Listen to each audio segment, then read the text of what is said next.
ሰላም ጤና ይስጥልኝ አድማጭ ተመልካቾቻችን፣ ይህ ቁም ነገራም የተሰኘው የዩቲዩብ ዝግጅታችን ነው። በዛሬ አሳፋይሉ ጨዋታ ስጋዊ ወመንፈሳዊ በሚል ርዕስ ያሰፈረውን እንደሚከተለው እናቀርብላችኋለን። የቀድሞ ሌባዬ ያመለጠኝ ደግሞ ያውና አዛማዶ ጋኔን ተሸክሞ ሰምና ወርቅ ቅንያት። ርዕሴን ካለቃ ዘነብ ተውሻለሁ። ይህን ጽሑፍ ከመጀመሪያ በፊት ግን አከታትዬ ልጠይቅህ እስቲ። ቆይ ለመሆኑ በመናፍስት መኖር ታምናለህ ወይስ አታምንም? በሙት መንፈስ መኖርስ ታምናለህ? በአጋንንት በነጠላው በጋኔን መኖርስ? በአጠቃላይ ሳይንሱ በሚከተለው የጥናት አካሄድ ሊደርስበት ያልቻለና የማይችል በመደበኛው ሕይወት ከለመድነው ውጭ ያለ አንዳች መንፈሳዊ ህልውና ወይም የማይታይ ዓለም ይኖራል ብለህ ታስባለህ? እሺ፣ ከአምስቱ የስሜት ሕዋሳትህ ውጪ ቀልብህ ወይ ውስጥህ ወይ አንዳች በትክክል የማታውቀው የውስጥ ስሜትህ በጥቂት አጋጣሚዎች ደጋግሞ የሚነግርህ አንዳች ጥሩም ሆነ ማስጠንቀቂያ መልእክት ይኖረው ያውቃል? ያለምንም ተጨባጭ ምክንያት ቀልብህ የሆነን ነገር እንዳታደርግ የመሸከክ ስሜት ለቆብህ ያውቃል? እነዚህንስ የመሰሉ በቃላት አውጥተህ ልትገልጻቸው የሚያስቸግሩ የውስጥ መልእክቶቹ የሆነ መልእክቶቹን ለልብህ ከሚያስተላልፍለት ከአንዳች ጠባቂ መልአክህ ወይ ከሆነ ከማታውቀው ሰማያዊ አካል የተላከልኝ ነው ብለህ አስበህ ታውቃለህ? ቤት ልትከራይ ወይ ዕቃ ልትገዛ ወይ ከሰው ጋር ልትዋዋል አስበህ ሁሉ ነገሩ ቆንጆ ሆኖ ምንም ይህ ነው የምትለውን ከን ሳታገኝበት ነገር ግን ውስጥህን እሺ የማይለው ልትቋቋሙ የማትችል ቀልብህ ተው ይቅርብህ፣ አይሆንም፣ አያዋጣም፣ ይሄ ነገር አላማረኝም፣ ቶ ራስህን ጠብቅ የሚል ስሜት ለቆብህ ነገሩን ይቅርብኝ ብለህ እንድትተው አስገድዶ ያውቃል? እና ከተውከውስ በኋላ እፎይ ተገላገልኩ፣ ጨንቆኝ ነበር፣ መንፈሴን ቅልል አለው ብለህ ታውቃለህ ለራስህ? በሞት የተለዩህ በጣም የምትወዳቸው ሰዎች መንፈስ በመከራና በችግር ጭንቅ ባለህ ጊዜ ሊያጽናናህ፣ ሊያበረታህ፣ መውጫ መፍትሄውን ሊያመላክትህ አብሮህ እንዳለ ያህል ተሰምቶህ ያውቃል? በነገሮች አጋጣሚ ተገፍተህ ወይም በበቀል አሊያም በማናቸውም ምክንያት ክፉ ያደረክበት ሰው ሲሞት በአንዳች አጋጣሚ የሞት መንፈሱ ተከትሎ ሊበቀልህ የሞከረ መስሎ ያውቃል? ፈርተህ ወይ ተሳቀህ ታውቃለህ? በጨለማ እየሄድክ ክፉ ያደረክበትን ግን በሕይወት የሌለውን ሰው ድንገት ስታስብ።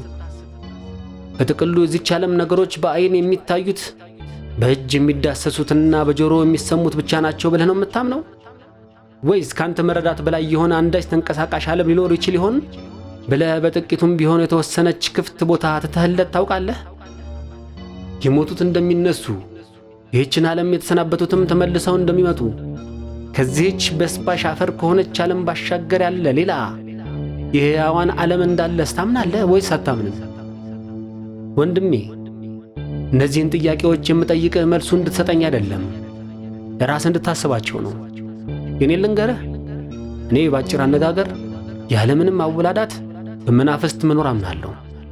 በክፉም በበጎም መናፍስት መኖር ግጥም አድርጌ ነው የማምነው። ደስ ያለኝ ነገር ይሄ በዓለም እጅግ የታወቀውን ጎስትስ ትሩ ኢንካውንተርስ ዊዝ ዘ ወርልድ ቢዮንድ የሚለውን መጽሐፍ የጻፈው ፕሮፌሰርና ዶክተር ሃንስ ሆልዘርም እንደኔው በመናፍስት መኖር ያምናል። ይሄ አሜሪካዊ ፕሮፌሰር ሃንስ ሆልዜር በዓለማችን ከታወቁ ስለ መንፈስ መኖር አበክረው ከሚመረምሩ ፓራሳይኮሎጂስቶች ሁሉ በግንባር ቀደምትነት ስሙ የሚጠቀስ እጅግ ጥልቅ ተመራማሪና የማይደክመው ጸሐፊና ምሁር ነው።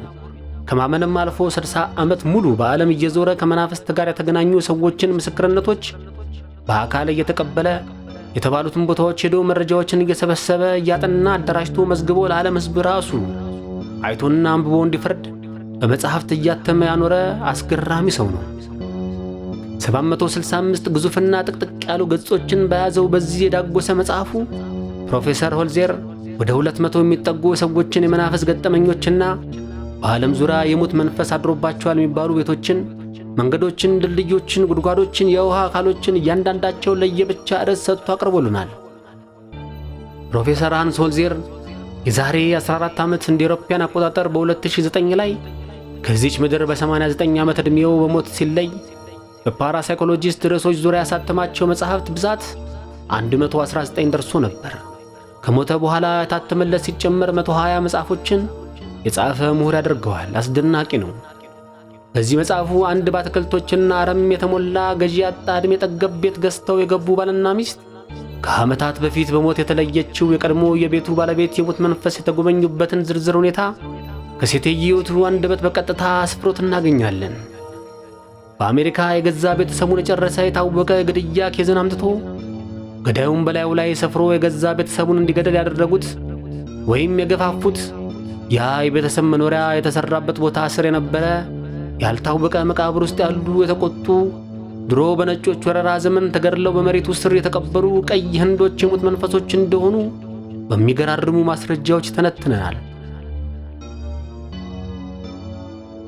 ፕሮፌሰር ሃንስ ሆልዜር ካናዳ ቶሮንቶ ድረስ መጥቶ በዮርክቪል ጎዳና ላይ የነበረ ማይናህ በርድ ካፍ የሚባልና የራቁት ዳንስና ራቁታቸውን ባሉ ሴቶች ገላ ላይ በቀለማት ስዕል መሳል የሚፈቀድበት ጭፈራ ቤትን ታሪክ ያወጋናል።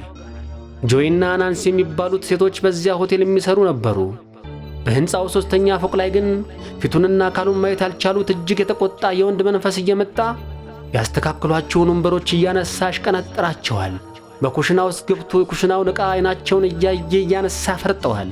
ፈርተው ሲሄዱ ከኋላቸው እየተከተለ ስማቸውን ይጣራል። መጨረሻ የሙት መንፈስ የምታገናኝ ሰው ወይም እነሱ ክሌርቮያንት የሚሉት አምጥተው ሁሉም የቡና ቤቱ ሰራተኞች እጅ ለእጅ ተያይዘው ጨርቅ በለበሰ ክብ ጠረጴዛ ላይ የተለኮሰን ሻማ ከበው መንፈስ ጠሪዋ የሆነ የተለየ ቃል ማለምለብ ጀመረች። ከዚያ ያ የሙት መንፈስ መጥቶ የጠረጴዛውን ጨርቅ ከመሃላቸው ስቦ አሽቀነጠረው። ሻማው የተገኘው የትና የተርቆ መሬት ወድቆ ነው። ሁለቱም ሴቶች ጎመን በጤና ብለው ስራቸውን ይለቃሉ። የመንፈስ ጠሪዋ ስትናገር ግን ያንን የንዴት ረብሻ የሚያደርገው የሙት መንፈስ የማን ሆኖ ተገኘ? ቡና ቤቱን የከፈተው ሰው ቤቱን ከመግዛቱ በፊት በሶስተኛ ፎቅ ላይ በፍጹም ጸጥታ ይኖር የነበረና ሕይወቱም ያለፈ የአንድ ሰዓሊ የሙት መንፈስ ነው። ሰዓሊው ቢሞትም የሰዓሊው የሙት መንፈስ ግን በቤቱ ላይ ያንዣብባል ማለት ነው። የተከበረውን ቤቴን ሰላም አደፈረሳችሁ፣ የተቀደሰውን የጥበብ ስፍራዬን በብልግና ሥራችሁ አረከሳችሁ የሚል ከፍተኛ ንዴት ውስጥም ገብቷል። ይህን ነገር ከሁለቱ ሴቶችና ከመንፈስ ጠሪዋ ቃል በተጨማሪ በተለያዩ የወቅቱ ጋዜጦች ላይ የተዘገበውን ጸሐፊ እንደ ተጨማሪ ማጣቀሻ ያመጣልናል። አንገቱ ባዶ ቀዳዳ ሆኖ ጭንቅላቱና አካሉ ከትከሻው ጀምሮ የሚታይ የሙት መንፈስ በአንደኛው የዓለም ጦርነት ጊዜ ወታደሮች የሚለብሱትን ሙሉ ትጥቅ ለብሶ የቤቷን ባለቤት የሚያውክበት የሌላ ሰው ምስክርነት ደግሞ አለ። በቴሌቪዥን ላይ ስሙን እያነሱ ሲሳለቁበት ወደ ነበሩ ወጣት ጋዜጠኞች ስቱዲዮ ውስጥ ከየት መጣ ሳይባል ዱብ ብሎ እጢያቸውን ዱብ ያደረገባቸው የሙት መንፈስም ታሪክ አለ። በ1976 ዓ.ም በአውሮፓዎቹ አቆጣጠር የአውሮፕላን በረራ ቁጥር 401 የተባለውን የአሜሪካ መንገደኞች አውሮፕላን የከሰከሰውንና ከመቶ በላይ ተሳፋሪዎችን ለህልፈት ያበቃውን የፍላይት ኢንጂነር የሙት መንፈስም የማኝ ቃሎችን እየጠቀሰ ይተርክልናል ፕሮፌሰር ሃንስ ሆልዜር። ደግሞ በጣም የሚገርመው ካምፓኒው የተከሰከሰውን አውሮፕላን የተረፉ አካላት ወስዶ ለሌላ አውሮፕላን መገጣጠሚያ ሲያውላቸው የሙት መንፈሱ የአውሮፕላኑን አካሎች ተከትሎ በአዲሱ አውሮፕላን ባሳቻ ሰዓት ከች እያለ ለሆስቴሶቹ ይህ አውሮፕላን ደህንነቱ ተጠበቀ አይደለም፣ ሁለተኛ በዚህ አውሮፕላን እንዳትሳፈሩ የሚል ማስጠንቀቂያ እየሰጣቸው ይሰወር ነበር በተደጋጋሚ። ብቻ እነዚህ ወደ 200 የሚጠጉ እውነተኛ የሙት መናፍስት ታሪኮች ያስፈራሉ። በትክክል እንደኔ ቀድመ በመናፍስ መኖር የምታምን ሰው ከሆንክማ በቀላሉ ብዙ አሳማኝ መረጃዎችን በሚገርም ለዛ ከትቦ ያቀብልሃል። የመጨረሻው ምዕራፍ ለብቻው በተለያየ ጊዜ የተነሱ የሙት መናፍስት የፎቶግራፍ ማስረጃዎችን የሚያቀርብበት ነው። ይህን ሁሉ አይቶና ሰምቶ አለማመን ይከብዳል በእውነቱ። በእርግጥ እነ ፕሮፌሰር ሃንስ ሆልዜርን የመሳሰሉ ላዩትና ለሚያውቁት እውነት ለተዋደቁ ምሁራን ምስጋና ይግባቸውና አሁን ፓራሳይኮሎጂ በዓለም ላይ በተለያዩ ከፍተኛ የትምህርት ተቋማት ውስጥ እየተጠና ያለ የረቀቀ ሳይንስ ሆኗል። የሜንስትሪም ሳይንሱ ዓለም ዋና ሰዎች ግን አሁንም ድረስ ፓራሳይኮሎጂን ሱዶ ሳይንስ ወይም የቁጩ ሳይንስ እያሉ መጥራታቸውንና አለፍም ሲል በቂ ሳይንሳዊ ማስረጃዎች ያልቀረበበትና ገና መጠናት ያለበት ሃይፖቴሲስ ብቻ ነው ማለት ሲያጣጥሉት ይደመጣሉ። እውነቱን አንድዬ ይወቅ። በእርግጥ ለምዕራቡ ዓለም ሳይንስ አዲስ ነገር ሆነበት እንጂ የመናፍስትን ነገር ሌላው ዓለም ካወቀበት ከተቀበለውም ከጻፈበትና ከተመራበረበትም እጅግ የቆየ ይመስላል። ብዙ ስለ መናፍስት ምንነትና አሰራር የሚያወሱ ጥንታዊ ድርሳናት አሉ። አንዳንዶች እነዚህን በሂደት በታላላቅ ሃይማኖቶች በዘዴ እንዲነወሩና እንዲከረቸምባቸው የተደረጉ ጥንታዊ ጥበቦች ናቸው ሲሉም ያስረዳሉ። ፕሮፌሰር ሆልዜልን ጨምሮ እኛ ሀገርም ይህን መሰል ነገሮች አዲሳችን አይመስለኝም። መላእክት፣ ነፍሳት፣ አጋንንት ይላል ግዕዙ። ብዙዎች ነፍሳት ተንቀሳቃሾች ረቂቃን ነገሮች፣ ረቂቃን ነፍሳት ወይም ረቂቃን ፍጥረቶች እንደሆኑም ከትበዋል የእኛ ጥንታዊ ድርሳናት። ያልታወቀ ያልተገለጠ ህቡ ስውር ስም ያለባቸው አርድእት መጻሕፍትም አሉን ይባላል በእኛ ሀገርም በግብጾችም በምስራቆችም ዘንድ። ስለ ሥራይና መፍትሔ ሥራይ የሚያወሱ ጥንታዊ ድርሳናት አሉን። ሥራይ የሚሉት አበው ክፉ መድኃኒት በሰው ሆድ ተንቀሳቃሽ ወይም አውሬ የሚሠራ ሰውን የሚጎዳና የሚገድል ብናኝን ነው። ያው እንደ ዘመናቸው እነዚህን ነገሮች ከአጋንንት ጋር ያገናኟቸዋል። አንድ ርቢንም ሳንረሳ ነው እኛም አገር የቤት ዕቃ እየተነሳ ሲገለባበጥ አልጋ የተኛበትን ሰው ይዞ እንደ ኮብራ ቀጥ ብሎ ተነስቶ ወደ ተለያየ አሰቃቂ አቅጣጫ እያዘመመ ሰውየውን እንደ ዥዋዥዌ እስኪበቃው ወዝውዞ የሚለቀውም ጊዜ አለ ይባላል። የሚታይም የማይታይም ድንጋይ እየተነሳ የሰውን ቤት የሚቀጠቅጥበትና የሚያሰቃይበት፣ በረዶ ለይቶ በሰው እርሻ የሚዘንብበት፣ የሰው ደም በእጁ የጠፋበት ሰው በሚበላው እንጀራ ላይ አሸዋ እየተነዛበት፣ አንዳንዱ ማንም ሳይከተለው የሙት መንፈስ ረፍት ነሳኝ እያለ በየጸበሉ የሚመላለስም አይጠፋም። ይህን የመሳሰለው ነገር በእኛ አይን ብዙ ጊዜ ከድግምት፣ ከጥንቆላ፣ ከድብተራ ልፋፍ፣ መተት ወዘተ ጋር እየተገናኘ ይነገራል። በእርግጥ በአገራችን ዋናዎቹ ሃይማኖቶች የሙትን መንፈስ እንጠራለን፣ ጋኔን እንጎትታለን፣ በሕይወት ያለን ከሞተው ጋር እናገናኛለን የሚል ነገር ውስጥ ወይም ቢያንስ በይፋ አንድ አውጪዎቹ የገቡና የሚገቡ አይመስለኝም። ግን ከጥንት ጀምሮ እስካሁን ድረስ በተለያየ ስም ቢጠራም በተለያየ መንገድ ቋንቋ ቢተነተንም የእኛ ሰው ለዓይን በማይታዩ ረቂቅ ኃይሎችና መንፈሶች ያምናል። እርኩስ መንፈስ እንዳለ፣ መልካም መንፈስም እንዳለ፣ ሲሞትም ነፍሱ ከሥጋው ተለይታ እንደምትኖር እስከ ዓለም ፍጻሜ ያምናል ብዙ ሀበሻ። መልካም ነገርን የማይወድ ረቂቅ መንፈስ ሰይጣን ወይ ጋኔን ወይ ጂኒ ቡቱ ቡቱቱም አልነው ሰውን ክፉ የሚያሰራ ዲያብሎስ ጋኔን እንዳለ፣ ጋኔንም የሚስብ ወይም ጋኔን ጎታችም ሊኖር እንደሚችል ብዙ ይታመንበታል፣ ይጸለይበታል። በየምኵራቡ በየሃይማኖቱ ክፉ መንፈስ ይወገዛል፣ ለሙታን ፍታትን መታሰቢያ ይደረጋል፣ ወዘተ ወዘተ።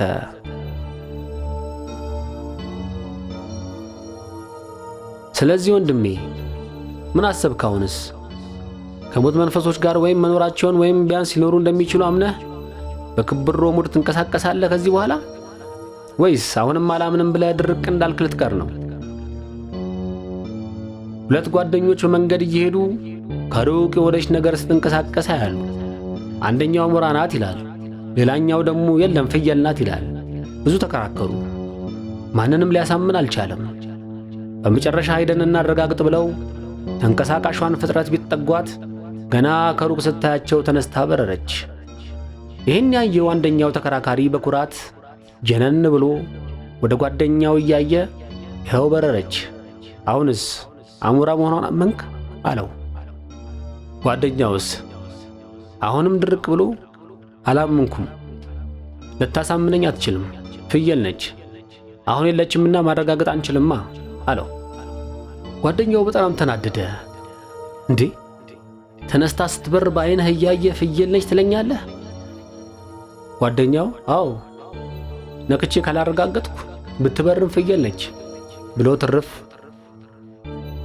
ወንድሜ በክፉም ሆነ በበጎ መናፍስት መኖር አላምንም ካልከኝ ብትበርም ፍየል ናት ካለው ተከራካሪ ለይቼ እንደማላይህ እንድታውቅልኝ እያስታወቅኩ ሰላምህ እንዲበዛ ዕድሜህ እንዲንዘላዘል ከነ ቤተሰብህ መልካም ሁሉ እንዲገጥምህ ተመኝቼ እሰናበትሃለሁ። ፈጣሪ ኢትዮጵያችንን ይባርክ። አሳፍ ኃይሉ።